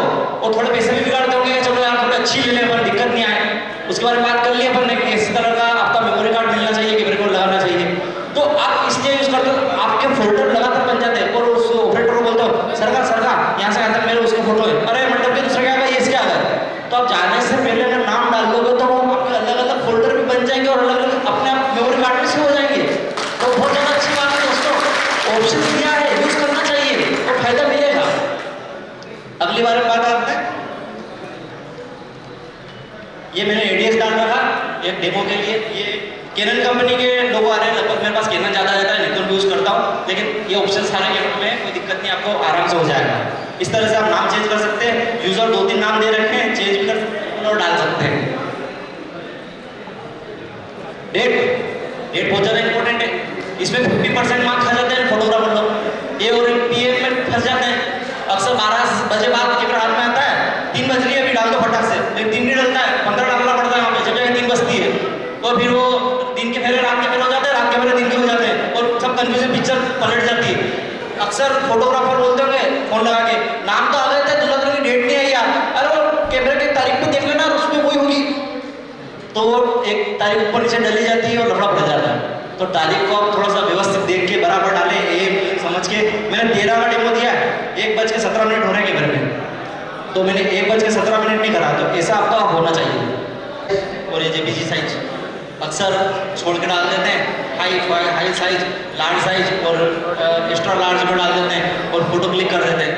बहुत से फोटोग्राफर जो ओनली पासपोर्ट फोटोग्राफी करते हैं वो स्टूडियो छोड़ के नहीं जाते नहीं, क्योंकि उनका काम होता है ओनली स्टूडियो से, मंदसौर से, जो कि विशाल जी शर्मा है और निकॉन कंपनी की मेंटर्स हैं। सभी आपको घुमा मिलेगा। ये जो हैं हमारे साथ में इनकी सेवा दे रहे हैं, नहीं करते हैं, तो एक बार इनके पास जरूर प्रिंट करवा के देख लीजिए, आपको फायदा जरूर मिलेगा। से पारिक जी सर, प्रतीक जी सॉरी,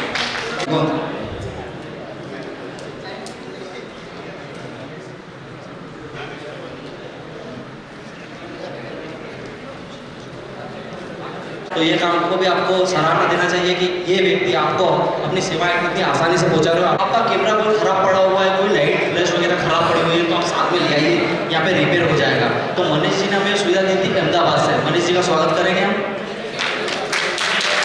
इन्होंने इनका स्टॉल लगाया है, अभी भी सुविधा चालू है। यदि आपको कोई समस्या आती है तो आप डिले से संपर्क, एक दिन में डिलीवर ले सकते हैं। बहुत से फोटोग्राफर 2-2 कैमरे यूज नहीं कर पाते हैं, एक ही होता है कंपनी में भी नहीं पहुंचा सकते, हमें हार्ड एंड फास्ट कैमरा चाहिए होता है और प्रोग्राम पे लगना होता है, जो हमें किराए के तौर पर 1-2 हज़ार रुपये पर डे देना पड़ता है। तो दोस्तों मनीष जी आपको ऐसी सुविधा देंगे जो एक दिन में डिलीवर करके आपको कैमरा जल्द से जल्द पहुंचाएंगे, और वो यह तभी पॉसिबल हो पाएगा जब आप वर्कशॉप में आए हैं। इन लोगों के लिए सबसे पहली सुविधा यही रहेगी कि इनके द्वारा अगर कैमरा दिया गया है तो एक ही दिन में रिपेयर करके आ जाएगा।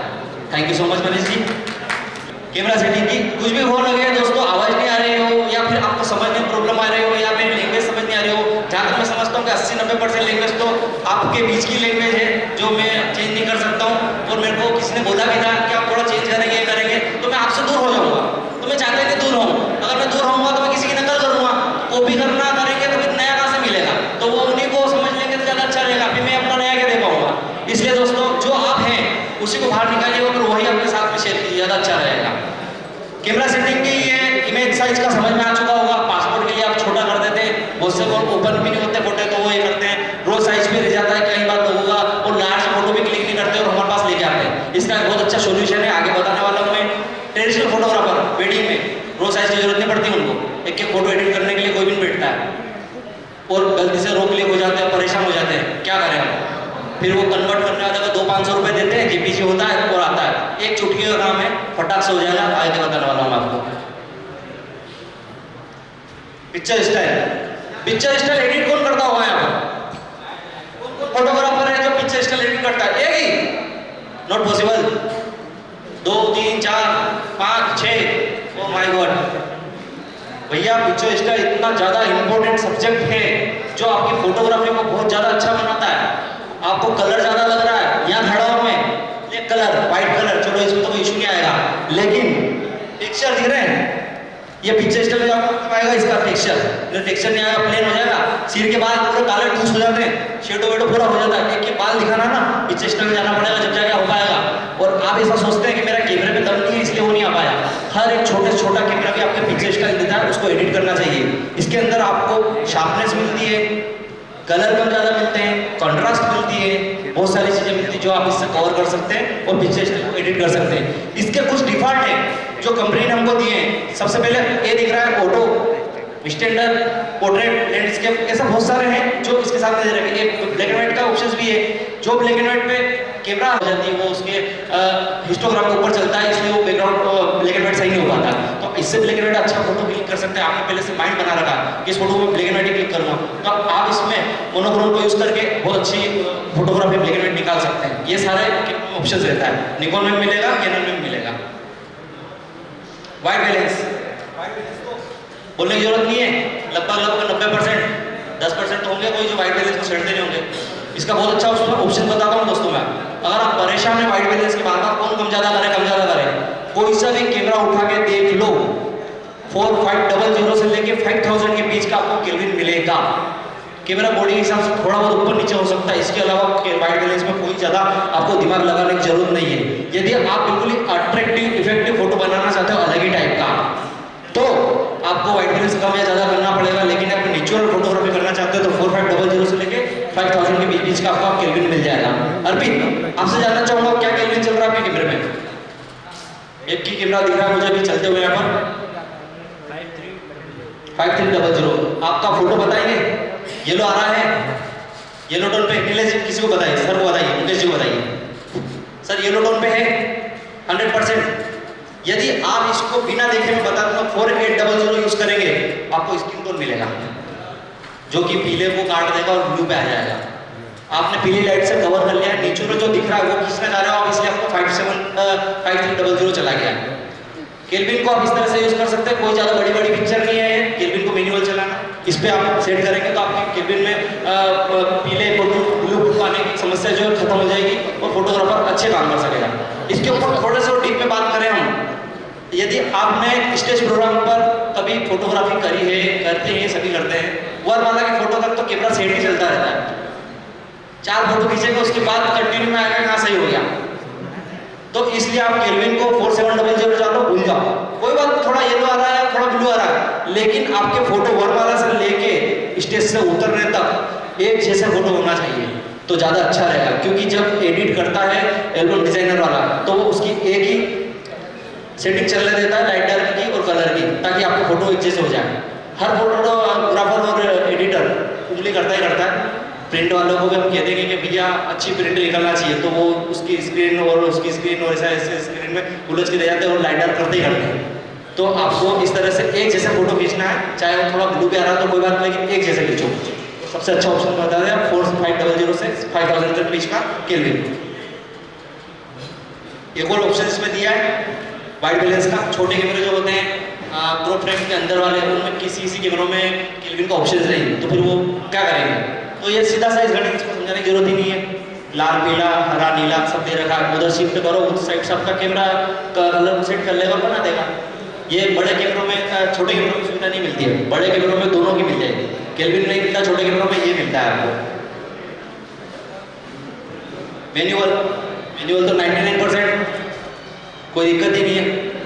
लेकिन एक छोटी सी बात करूँगा मैनुअल के बारे में भी। कैंडिडेट फोटोग्राफर कितने हैं अपने यहाँ पर? 10-20% होंगे, 20 तो खड़े हैं, है ना? तो कैंडिडेट फोटोग्राफर के लिए एक अच्छी सुविधा है कि आप मैनुअल ना चलाएं डे नाइट में, अपर्चर प्रायोरिटी पे चलाएं, आपको फायदा बहुत अच्छा मिलेगा, इजी हो जाएगी आपकी फोटोग्राफी। और इसके अंदर डिप में अगर बात करें हम, तो कैंडिडेट फोटोग्राफर, हर photographer full frame body use करता है, उसमें ऐसे ऑप्शन दे रखे हैं।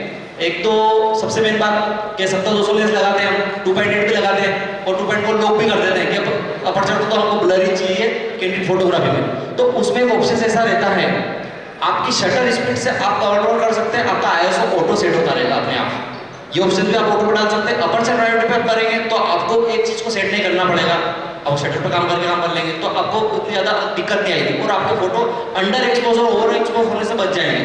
थोड़ा बहुत 19-20 होगा लेकिन फोटो खराब नहीं होगा कहीं से कहीं तक। क्योंकि कैंडिडेट फोटोग्राफर का काम ही यही होता है कि हम अच्छा मोमेंट कैप्चर करें, लेकिन वो अगर मिस हो जाएगा तो फिर क्या काम का?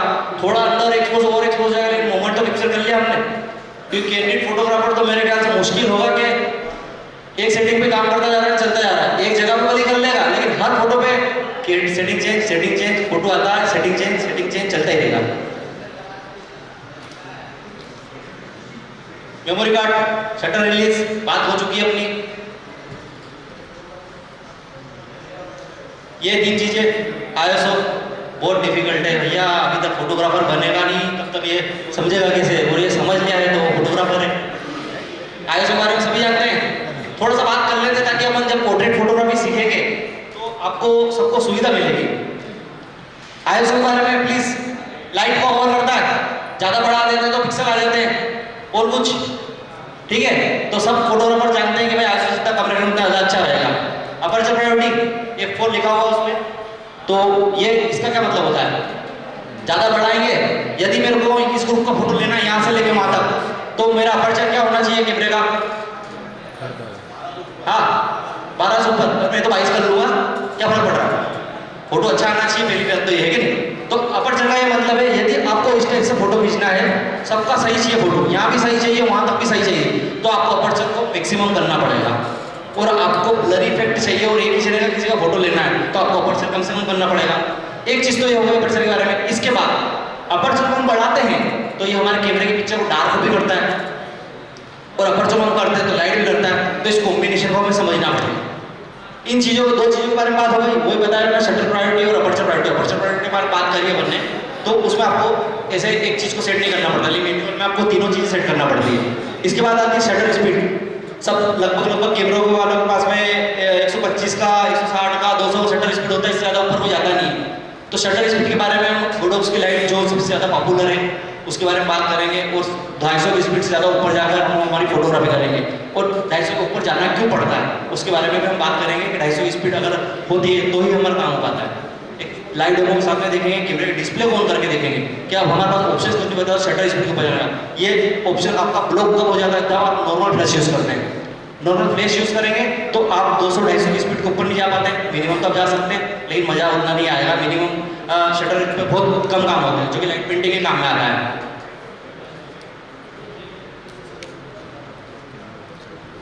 एक्सपोजर, इन चीज़ों के ऊपर एक्सपोजर भी डिपेंड करता है हमारा। फोकस पॉइंट की जो बात करी थी मैंने आपको, सिंगल फोकस पॉइंट, फिर एक सिंगल फोकस पॉइंट है, फिर 4 का फोकस पॉइंट है और 9 का फोकस पॉइंट है। और जितने आपके कैमरे के कम ज़्यादा हो सकते हैं आपकी बॉडी के ऊपर डिपेंड करता है कैमरा बॉडी कौन सी है आपकी।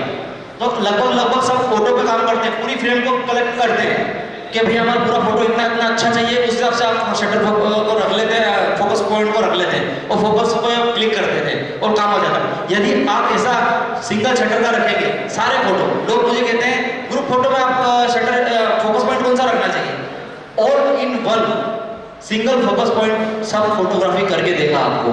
ये तो आपके बीच के ऑप्शन है, आप इसको समझे सिंगल फोकस पॉइंट को, लास्ट वाले को समझे, बीच की चीजें बीच में ही है, वो थोड़ा एडजस्टमेंट करेंगे। यदि हमने इसकी बात करता हूँ सिंगल फोकस पॉइंट की और हमने हमारा न्यूनतम अपर्चर रखा है जो भी हमने समझा कम से कम जो ब्लरी इफेक्ट देगा, एक बड़ी बॉडी कैनन की Mark 4 की बॉडी समझ लें हम या निकॉन की 850 की बॉडी समझ लें। यदि हमने सिंगल फोकस पॉइंट रखा है, हमारा अपर्चर कम से कम हमने कर दिया है, हमारी लाइट सेट हो गई और मैंने फोटो क्लिक किया और मैंने नोज पे मैंने फोकस पॉइंट लिया और क्लिक किया तो मेरा कान जो है ब्लर चला जाएगा। इतनी कैपेसिटी बड़े कैमरों की होती है, इस हिसाब से बता रहा हूँ आपको। छोटे कैमरों में आपको पता नहीं चलेगा, शार्प पिक्चर लाने का बहुत सबसे बड़ा फॉर्मूला है। यहाँ फोकस पॉइंट करा मैंने और हर व्यक्ति, हर फोटोग्राफर ये कहता है कि फोकस आई पे होना चाहिए, क्योंकि आपकी आई अगर शार्प है बाकी चीज ब्लर हो जाएगी तो ऐसा लगेगा जैसे कि सॉफ्ट ग्लो डाल रखी है या फिर आपके पिंपल्स वगैरह दबा डाल रखी है। क्योंकि बहुत से एडिटर कैसे होते हैं जो स्किन को सिलेक्ट करते हैं और उसको ब्लर कर देते हैं तो वो फिनिशिंग हो जाता काम। इस तरह का पहले चलता था जब हमारे पास फिल्टर नहीं थे, मैनुअल को करता नहीं, फटाफट करने का काम है। तो आई पे फोकस रखोगे कब रखो आई पे फोकस, जब सिंगल फोकस होगा। यदि आपने नो फोकस ले लिए तो आपके नो फोकस कहाँ चमकेंगे, एक आंख पे चमक रहा है, एक नाक पे चमक रहा है, यहाँ पे चमक रहा है, यहाँ पे चमक रहा है। इतने तेरे को तो उसने उतना क्लियर कर दिया लेकिन उसकी कैपेसिटी 9% गिर गई है जो शार्प पिक्चर से कम हो गई। क्योंकि मैंने जब फोटो क्लिक किया था सिंगल फोकस पे तो मेरी आई बहुत शार्प आई थी, लेकिन इस नो फोकस पे पॉइंट क्लिक कर आई उतनी शार्प नहीं आई, लेकिन फेस तो शार्प आ गया लेकिन उतनी शार्प नहीं बन पाई। तो सिंगल फोकस पॉइंट और नो फोकस पॉइंट को इस तरीके से काम करते हैं। उसके बाद फुल फ्रेम पे ऑटो फोकस, यदि मैं खड़ा हूँ लाल पीले को हम कवर कर लेंगे व्हाइट बैलेंस से, एडिटिंग के साथ में किसी कर लेंगे, लेकिन फोकस पॉइंट को कभी कवर नहीं कर पाओगे आप। एडिट आज तक किसकी पैदा ही हुई है कि इसको हम सही कर पाए, इसलिए फोकस पॉइंट को अच्छे से समझना है। मैंने बताया ना सिंगल फोकस पॉइंट आप नहीं करते यूज, मुझे पता है 100% पता है। अक्सर यहाँ पे 80% फोटोग्राफर होंगे कैंडिडेट फोटोग्राफर को छोड़ के जो ऑटो फोकस ही यूज करते हैं और ऑटो फोकस ही क्लिक करते हैं। यदि आपको कोई कह दे ये दो जने खड़े हैं वीडियोग्राफर, इनका फोटो ब्लर खींचना है, आप खींच नहीं पाओगे ब्लर फोटो तो अच्छे आएगा, क्या करें ब्लर कैसे लो इनको, तो मैन्युअल उसका लेंस का ऑटो फोकस बंद करके उसको ब्लर करके फिर फोटो खींचोगे। भैया ऑटो फोकस ऑप्शन दे रखा है इसके अंदर, वो काम करो आप। लेंस को तो ऑटो रहने दो आप फोकस पे, लेकिन मैन्युअल प्लस यहाँ से बॉडी के अंदर से आप मैन्युअल फोकस करो तब जाके आप इसका फोटो ब्लर भी खींच सकते हो और पीछे शार्प भी ला सकते हो। मैंने फोटो खींचा इनका आगे अच्छा पीछे हो गया ब्लर, ठीक है। अब मेरे को पीछे का अच्छा लाना और इनका ब्लर करना तो क्या करूँगा, मैन्युअली जाना पड़ेगा मुझे और ये बिंदी को मेरे को पीछे बैकग्राउंड पे क्लिक करना पड़ेगा जब जाके हमारा फोटो पीछे अच्छा आएगा और यहाँ पर इस नॉर्मल तरीके से समझा सकता हूँ। बाकी इसके बारे में जितनी बात की जाए उतनी कम है, बहुत ज़्यादा डिफिकल्ट पॉइंट है और बहुत ज़्यादा इंपॉर्टेंट पॉइंट है। बहुत ज़्यादा अच्छा फोटोग्राफी में इसको समझ लोगे आप तो आपकी फोटोग्राफी को कोई बुरा नहीं कहेगा। आप लाल पीला फोटो खींच दोगे तो भी चल जाएगा, लेकिन फोकस पॉइंट बहुत ज़्यादा इंपॉर्टेंट है, क्लियर होना जरूरी है दोस्तों। डाउट्स हो तो अभी आप बोल दीजिए, मैं और इसके बारे में डिस्कस कर लूँगा, नहीं तो हमारा सेक्शन चलता रहेगा। इतने सारे टॉपिक है शाम को 6 बजे तक भी माइक नहीं छोड़ूंगा तो भी खत्म नहीं होगा।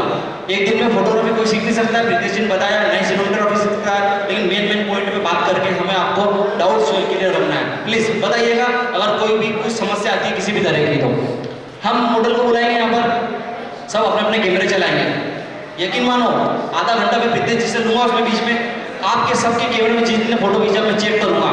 और ये चेक करने का ऑप्शन आपको नहीं पता होगा कि आपने फोटो सिंगल फोकस पे खींचा है या ऑटो फोकस पे खींचा है, वो चेक मैं आपको करके बताऊंगा। उसको फंक्शन को इनेबल डिसेबल करके बताऊंगा, उससे पता चलेगा। जिसको इन्फॉर्मेशन आती है ना कि कितने आईएसओ में फोटो खींचा है, कितने केल्विन में फोटो खींचा है, इसकी इन्फॉर्मेशन भी आती है। उससे पता चल जाएगा कि आप ऑटो फोकस से चला रहे हो या मैनुअल चला रहे हो। तो प्लीज आज फोटो भले अच्छा ना आए, लेकिन आप मैनुअल ट्राई करेंगे। 4 फोटो खींचोगे, एक फोटो अच्छा आएगा, लेकिन मैनुअल में बहुत ज़्यादा अच्छा आएगा। ट्राई करना सिंगल फोकस पे, प्लीज सिंगल फोकस पे, बहुत इंपॉर्टेंट है। ये ऑटो सिलेक्शन जो मैंने बता दिया आपको, पूरा फ्रेम पे फोटो खींचेगा, कहीं पे भी अच्छा आ सकता है, किसी भी जगह।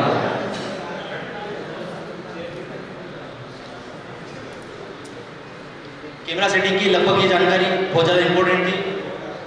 इसके बाद में बहुत सारे टॉपिक है, आप चाहें तो वेडिंग के ऊपर बात करें या प्री वेडिंग के ऊपर बात करें। इसके बाद प्रीतेश जी का सेक्शन रहेगा, आप जिसमें इंटरेस्ट हो। उसके बाद थोड़ा और समय निकाल लेंगे, फिर हम आगे और बात कर लेंगे। बताइए इसके बारे में बात करें। आपसे क्वेश्चन करना मेरी बहुत ज़्यादा बड़ी जिम्मेदारी है। यदि आप कुछ बोलेंगे नहीं तो मैं आगे कुछ भी बताता रहूँगा, मुझे ऐसा लगेगा मेरी चल रही है बस और आप हाँ करते जा रहे हो। प्री वेडिंग सीखना चाहेंगे या वेडिंग?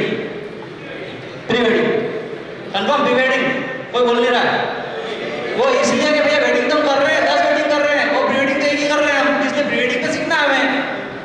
वेडिंग सीख लिया है अपने, फोटोग्राफी तो आती है हमको, लेकिन प्री वेडिंग में थोड़ी समस्या आती है कहीं ना कहीं कि भाई कर तो ले, लेकिन हम सोचते हैं कि थोड़ा अच्छा फोटोग्राफर मिल जाएगा कोई यार, तो उसको ले चलूंगा साथ में, थोड़ी हेल्प हो जाएगी और थोड़ा काम भी बढ़िया हो जाएगा, ये सोचते हैं। बाकी फोटो तो मैं भी खींच लेता हूँ, हो जाता है काम।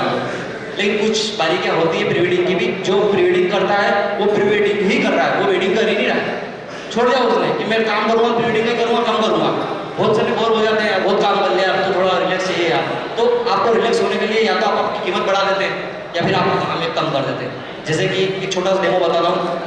मेरा स्टूडियो 15 सालों से सम्राट मार्ट की तरफ था, जहाँ पे ऑल ओवर काम होता था, छोटे मोटे पासपोर्ट वगैरह जो भी है। मैंने शिफ्ट किया 3 साल पहले गांधी चौराहे पर, तो मैंने वहाँ पे पासपोर्ट फोटो खींचना बंद बिल्कुल। बहुत से कस्टमर आए भी से, क्योंकि 15 साल से लिंक बन जाती है। स्टूडियो वाले के लिए खोला, मैं पासपोर्ट नहीं खींचता, मैं नहीं खींचता, मैंने लिंक रखा के पासपोर्ट खींचा जाता है। ठीक है, इसके बारे में बहुत सारी बात कर सकते हैं भैया कि पासपोर्ट फोटो की खींचते कमाई तो होती है, लेकिन मेरे को नहीं जम रहा, मेरे पास दूसरा काम है इसलिए मैं नहीं कर रहा। क्योंकि फोटोग्राफी फील्ड ही इतनी बड़ी है कि भैया आप एक बिजनेस के ऊपर नहीं टिके हो, आपको बहुत सारा बिजनेस है इसमें। इसके ऊपर अगर टाइम मिलेगा तो हम बात करेंगे कि आप वेडिंग फोटोग्राफी से बोर हो चुके हो, आपको क्लाइंट पैसा नहीं दे रहा है, आपको बहुत इरिटेशन हो गया इससे, तो आपके पास दूसरा ऑप्शन है। आपको नया काम सीखने की जरूरत है कि इसी के अंदर वो काम नहीं आता तो उसके बाद वो सीखते हो। 20 टॉपिक है, 20 यहाँ खड़े हुए जितने भी फोटोग्राफर बैठे हुए ना, 20 काम करते हैं, 20 एक नहीं करते हैं। पासपोर्ट भी खींचते हैं, पोर्ट्रेट भी खींचते हैं, वेडिंग भी करते हैं, प्री वेडिंग भी करते हैं। 4-5 तो एक आदमी करता ही करता है, ये 20 नहीं करता। अगर उन 4-5 से बोर हो गए या किसी एक काम से बोर हो गए तो आप उसको शिफ्ट कर सकते हो इधर से इधर। अभी समस्या आ गई थी हमारे मंदसौर में, एक मित्र आया था पासपोर्ट फोटो बनाना है यार, तो मैंने बोला यार मैंने तो सेटअप ही नहीं रख रखा, सेटअप रखता तो मजबूरी खींचना पड़ता है, लाइट ही रख रखी नहीं खींचना, क्योंकि दूसरा काम से मेरा काम हो जाता है, इसलिए मैं खींचता। अरे कहाँ खींचो यार, मैं ताला लेट पे चला जा, सहयोग से वहाँ कैमरा नहीं था उस दिन, सेंट्रल स्टूडियो में चला जा, वहाँ पे एक लड़की का काम सौंप रहा है कि पासपोर्ट तेरी जिम्मेदारी, तुझ बनाएगा, तुझ देगा, तुझ करेगा। अगर वो कस्टमर से नहीं करना आता पूरी, क्योंकि टाइम पे दे नहीं पाते हैं, कुछ भी होता है, वहाँ नहीं मिला तो परेशान होगा पासपोर्ट फोटो के लिए। तो एक पासपोर्ट फोटो का काम भी होता है जो आप फोटोग्राफर कर सकता है। हम बात कर रहे थे प्री वेडिंग की।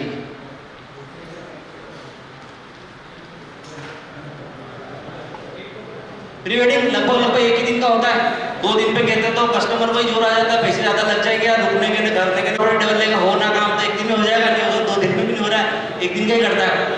तो एक दिन में हमारे साथ में क्या परेशानी आती है फोटोग्राफर के साथ में? क्लाइंट 10 ड्रेस लेके आ जाता है, मैं तो इस ड्रेस में भी चाहिए, उस ड्रेस में भी चाहिए, इसमें भी चाहिए, उसमें भी चाहिए। ये बात आप पहले कर ले क्लाइंट से कि एक दिन में इतनी ड्रेस का शूट हो पाएगा, इससे ज़्यादा नहीं हो पाएगा, पहले बता दें। अगर पहले नहीं बताया और आप डायरेक्ट शूट पर पहुंच गए तो आपको परेशान कर देगा तो भैया रुको, इसमें भी लेना, करते यहाँ पे भी लेना है, यहाँ पे भी लेना, वहाँ पे लेना, और ड्रेसेस चेंज करने में रह जाएगा, पूरा दिन प्री वेडिंग का निकल जाएगा, और अगले दिन आपको वापस से शूट करना पड़ेगा और आपका दिन भी खराब होगा। और जो आपने सुविधा करी है, जैसे कि मैंने बताया कि एक अच्छे फोटोग्राफर साथ में ले जाना, ये करना, वो अगले दिन के चार्जेस भी ले लेगा, हम फ्री नहीं है उसके लिए। पहले बात करो, फोटो आपके 200-500 कितने फीस दूंगा, लेकिन बना के कितने दूंगा एक दिन में, और एक लिए इतनी ड्रेसें लूँगा, इससे ज़्यादा ड्रेसें नहीं हो पाएगी। लोकेशन वगैरह की बात आगे हम करते हैं। एक दिन में ये चीज़ होना चाहिए, लोकेशन डिफरेंट। लोकेशन वगैरह हमें जैसे मैं बता रहा था आपको, लोकेशन भी फिक्स कर लेना चाहिए जाने से पहले। ये नहीं चलो गांधी सागर तरफ चलते हैं, चलते क्या होता है, कहाँ जाना है पहले डिसाइड कर लो तो ज़्यादा अच्छा लगेगा। वहाँ ये ड्रेस पहनना है, ये ड्रेस चेंज होने वहाँ पर इतनी देर में चेंज करना है। 100% फोटोग्राफर पहले रेडी रहता है, लेकिन क्लाइंट रेडी नहीं हो पाता है और आ रहे हैं और फिर जल्दी जल्दी काम करना पड़ता है। 1 घंटे शूट का निकाला था हमने, आधे घंटे शूट खत्म करना पड़ता है, फिर वापस कमी बढ़ जाती है समय की। तो आप लोकेशन डिसाइड कर लें तो ज़्यादा अच्छा रहेगा। लेंस टाइप, एक ही कैमरे से एक ही लेंस से प्री वेडिंग शूट नहीं हो पाएगा। लेंस टाइप आपको पहले चूज करना पड़ेगा।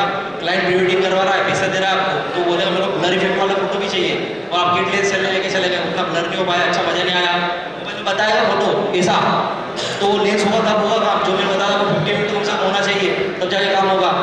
और अगर आपको 50 mm से ही वाइड फोटो बनाना तो 50 mm निकालना पड़ेगा, फिर किट लेंस में जाना पड़ेगा। तो लेंस के वेरिएशन होना जरूरी है, क्योंकि प्री वेडिंग में जरूरी नहीं है आप ब्लर इफेक्ट के फोटो ले लें या रनिंग की फोटो ले लें। कई बार ऐसा होता है पुराना खंडर बना हुआ है, गेट बना हुआ, उसको पूरा भी दिखाना है, जो अपर्चर की बात हमने करी थी, तो मैक्सिमम अपर्चर पर काम करके किट लेंस लगाना पड़ेगा, वाइड एंगल का लगाना पड़ेगा, जब जाके हमारी फोटो आ पाएगी। तो लेंस के वेरिएशन आप पहले सोच के चले, वहाँ जाने के बाद कंफ्यूजन नहीं हो जाए, पार्टी को नहीं बोलना कि इससे नहीं हो पा रहा है, इससे नहीं हो पा रहा। पैसा अपने हिसाब से लीजिए, जितने भी आप इक्विपमेंट ले जाते हैं, लेकिन आपको लेंस का वेरिएशन रखना जरूरी है। फोटोग्राफी अच्छी करने की बात कर रहे हैं, इसलिए लेंस का वेरिएशन प्री वेडिंग में होना जरूरी है। रिफ्लेक्टर भूल जाते कई बार, फ्लैश लाइट है मेरे पास तो गोडोक्स की 8200 है, ये वो है, लेकिन जो चीज जहाँ पे काम करेगी वहीं पे काम करेगी। रिफ्लेक्टर का काम रिफ्लेक्टर ही करेगा, फ्लश नहीं कर पाएगी। फ्लश का काम जहाँ होगा वहाँ फ्लश ही करेगी। तो एक रिफ्लेक्टर लेना बहुत ज़्यादा जरूरी है। ये सनलाइट है यहाँ पर, इसको डिफ्यूज कराना है, डिफ्यूजर भी होता है, रिफ्लेक्टर होता है जो रिफ्लेक्टर के साथ में मिलता है हमको, उसके बारे में मैं आपको बता दूंगा। रिफ्लेक्टर के फायदे 5 से 7 फायदे होते हैं, लगभग सभी जानते होंगे, शायद 1 आध 2 मिस कर देते होंगे जो यूज़ नहीं कर पाते होंगे। तो रिफ्लेक्टर चमक वाला वाइट येलो, यही इसी काम में नहीं आता है, डिफ्यूजर के काम में भी आता है। तो रिफ्लेक्टर एक साथ में रखेंगे ना तो आपको फ्लश की भी कम से कम जरूरत पड़ेगी, उतनी ज़्यादा आपको मेहनत नहीं करना पड़ेगा। तो एक रिफ्लेक्टर जरूरी है प्री वेडिंग शूट के लिए। 80% आई कॉन्टेक्ट क्या है, इसका क्या मतलब आ रहा है, बात कर चुका हूँ मैं साहब आपसे पहले शुरू स्टार्टिंग में। 80% फोटो प्री वेडिंग पर आई कांटेक्ट के साथ में होना चाहिए, कैमरे के आई कांटेक्ट नहीं। हर कपल खड़ा हो जाता है, फोटो खींचो क्या, सामने देख रहा है, इधर हो रहा है। प्री वेडिंग का फोटो एक दूसरे की आंखों में देख के नज़ारे को, लोकेशन को महसूस करते हुए उस टाइप के फोटो होना चाहिए। 80%। 20% फोटो तो वैसे ही अपने आप निकल जाएंगे, कपल खड़ा हो जाएगा तो खींच दो, एक फोटो तो फोटो वैसे ही खींच देगा। तो आपको आई डायरेक्शन का बहुत ज़्यादा ध्यान रखना चाहिए। आई बहुत ज़्यादा इंपॉर्टेंट प्री वेडिंग के फोटो के लिए। नेचुरल मोमेंट इसी में आ सकते हैं कि कपल एक दूसरे की आंखों में देखे या फिर दौड़ते हुए इधर जाए या उस तरह से फोटो ले, तो आपको बहुत मजा आएगा फोटोग्राफी में। 19-20 फोटोग्राफी में अगर आप कर देंगे, लेकिन आई कॉन्टेक्ट इधर उधर होगा तो आपको बहुत ज़्यादा अच्छा फायदा देगी आपकी फोटोग्राफी में। Thank you so much. Wifi click, wifi बहुत ज़्यादा अच्छी चीज़ है। जो जो ऑप्शन दे रखे ना कैमरे में सब काम किए, लेकिन आधे अधूरे यूज़ करते हैं। वाईफाई किस किस काम में आता है, कौन कौन वाईफाई यूज़ करता है? अरे सभी करते हैं यार, हाथ ऊंचा करो यार भैया। वाईफाई तो सभी यूज़ करते हैं कैमरे का, किस किस काम में लेते हैं? परसेंटेज गिरानो में देखो भैया आपके, फिर परसेंटेज बढ़ेंगे। कैमरे में से फोटो लेने के लिए, सोशल मीडिया में शेयर करने के लिए, और कुछ काम इसके अलावा बताइए। वाईफाई और कुछ काम नहीं है, 2 काम और बाकी है इंपॉर्टेंट, ऐसे तो बहुत सारे हैं। बताओ, वाईफाई से आप रो साइज की फोटो जो क्लिक करते हो ना, वो जेपीजी कन्वर्ट कर सकते हो वाईफाई से। कैसे? एप्स आती है, डाउनलोड करना है, रो में खिंचा के आप तो शो करेगा, लेकिन मोबाइल में जेपीजी आ जाएगा। ये सबसे अच्छा ऑप्शन है, आपको पैसे बच जाएंगे ऑपरेटर से कन्वर्ट कराने के। वाईफाई से जेपीजी कन्वर्ट हो जाएंगे, आपको काम हो जाएगा तो ट्रेडिशनल डालूंगा। एक और काम, वाईफाई के फोटो क्लिक, वाईफाई से फोटो क्लिक कर सकते हो आप। पूरी सेटिंग आती है, आपको फोटो लेके उस वाईफाई को बंद कर देता, हो जाता काम।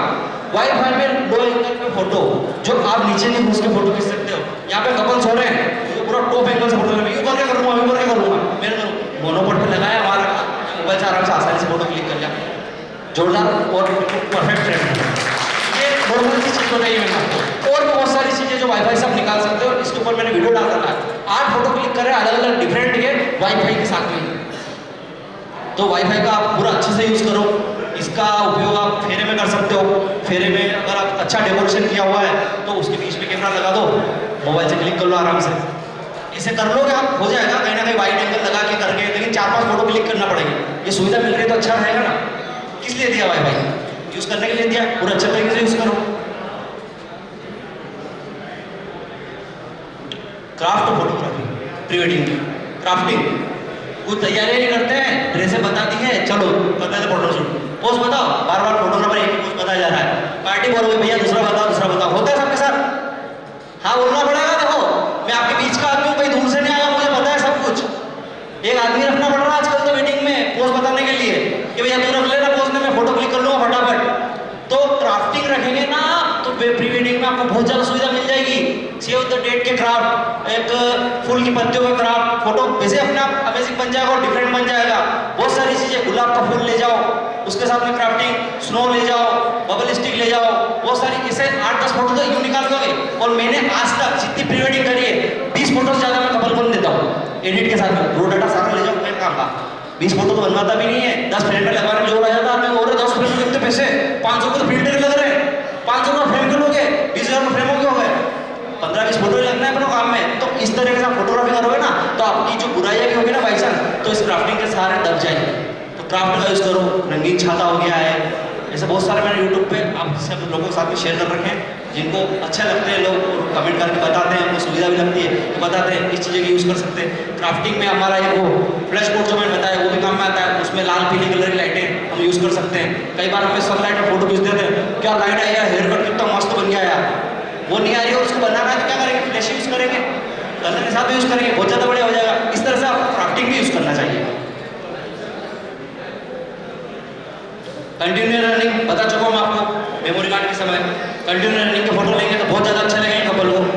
एक क्लिक आप 2-4-5 तो क्लिक कर ही देते होंगे कि भाई एक्सप्रेशन अच्छा नहीं आया, मेरी कमी रह गई, फ्लश सही नहीं आई, ये नहीं आई। रनिंग प्रोग्राम में आपको क्या करना पड़ेगा कि वहाँ से फोटो दौड़ के आ रहा है कपल, आपको 5-7 क्लिक तो वैसे कर देना, एक फोटो तो अच्छा 100% डेफिनेटली निकल जाएगा। यदि आपकी अच्छी प्रैक्टिस हो गई है तो 100% निकलेगा। तो कंटिन्यू रनिंग पे भी आपको फोटो क्लिक करना चाहिए प्री वेडिंग में। वन डे ड्रेस का बता दिया था मैंने, ये कुछ बातें थी जो प्री वेडिंग के साथ में मैंने आपके साथ में की थी।